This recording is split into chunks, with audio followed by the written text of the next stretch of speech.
Bueno, pues yo os diría que casi la vida en sí, porque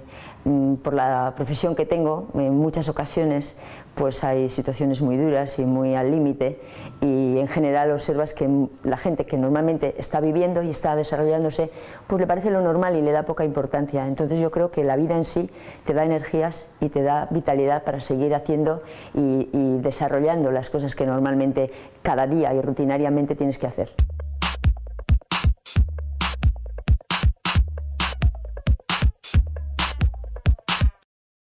Pues de San Sebastián me gustan muchos sitios porque creo que es una ciudad preciosa y que además es una ciudad bastante amigable con las personas porque tiene un tamaño que se puede pasear y se puede andar, y es una gran ciudad para mí, más que por el tamaño, por las cosas que oferta. Y si me tendría que quedar en un sitio, pues quizá el Paseo Nuevo en invierno y en otoño, por el mar, por el viento, por la misma lluvia. Yo creo que es muy, en fin, diferente de otros sitios en ese aspecto.